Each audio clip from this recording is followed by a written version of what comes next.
You mentioned you don't want to get too high without pads on. What are some of the strengths that you've seen so far of this group early on? They're athletic. That's. Let me go before that. They're, because we have kids from everywhere. Different kids that have been here, kids that came here in the spring, kids that transferred last year. So I think they've done a great job of trying to bond and gel as a unit. Number one, first and foremost, they're doing all those things off the field, and they're doing all the things right on the field as far as the center. Physically, I think they're athletic as a group. I think they can move their feet and they can bend, and they're trying to figure. They look good balance. They've got good balance. But again, it's a little bit tougher to see when. I can go out there and step over bags and look good, but someone's hitting me in the face.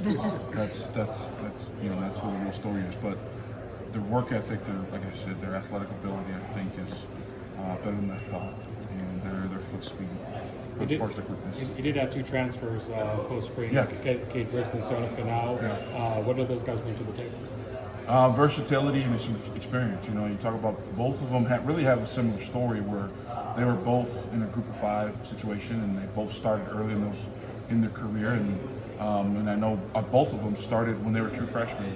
Sione at FIU and Cade at New Mexico, and they both played a lot and started a lot at their first school, and then they transferred. Sione went to Purdue, and Cade went to Texas Tech, and Sione played a lot. It was a big part of their rotation last year, and Cade was hurt, so they bring experience, they bring much needed depth, and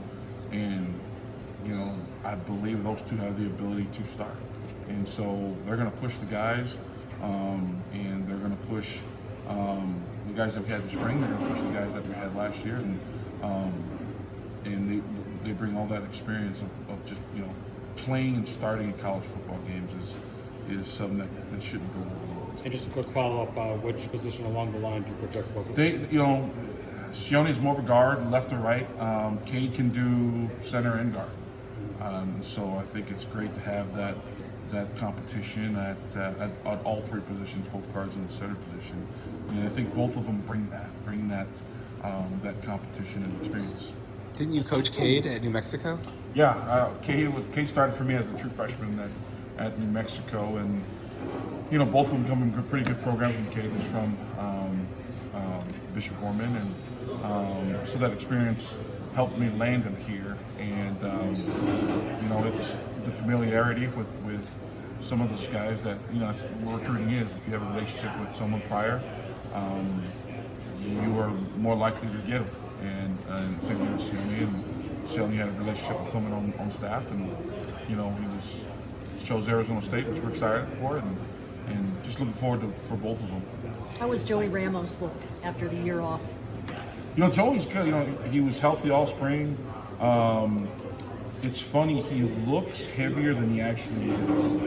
To the naked eye, you think, man, he's 330, 340, but he's not. He's at that good weight between 310 and 312 and 305. So he's done a good job of keeping his weight. Most big guys, when they get hurt, especially in the lower extremity, we don't want to run anyway.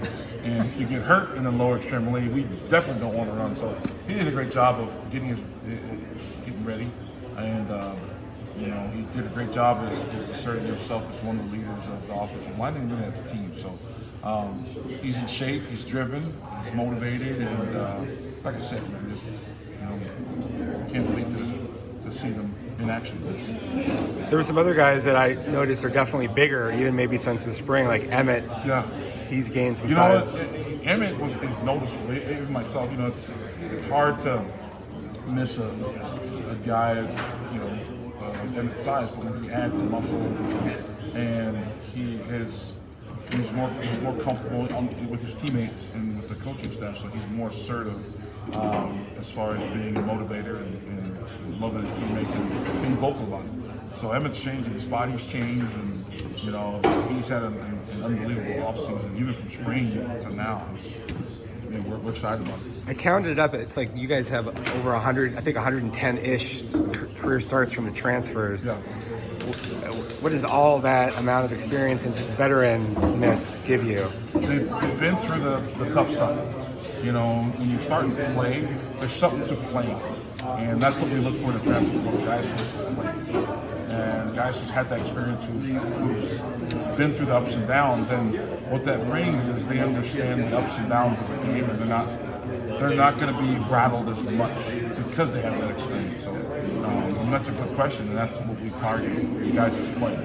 Do you feel like, being in the Mountain West, seeing like the competition there versus here in the Pac-12, like it's very easily translatable what some of these guys have done, like Aaron Frost in the past, or whoever, Leaf? Yeah, it's more, there's obviously more talent at this level. Sure. And they're deeper. In the Mountain West, you may have on your team one Leaf or one Aaron Frost, or at this level, you got 4 or 5 of them. Same thing when you're blocking an all Mountain West defender, you might have a couple more in the Pac-12 on the same line. So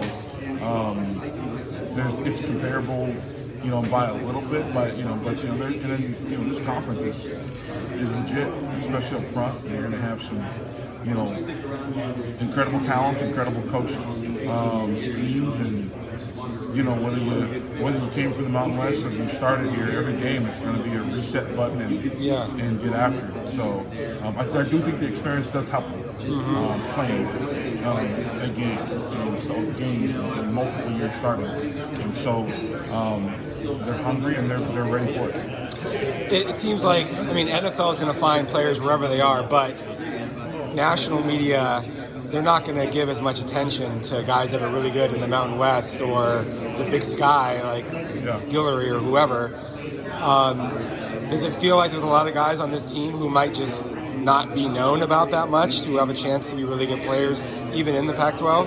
Yeah, that's one of the reasons the transfer portal was created, is to get those guys who were under-recruited as a high school or junior college kid, and they've done everything they can for their school, and then they move up.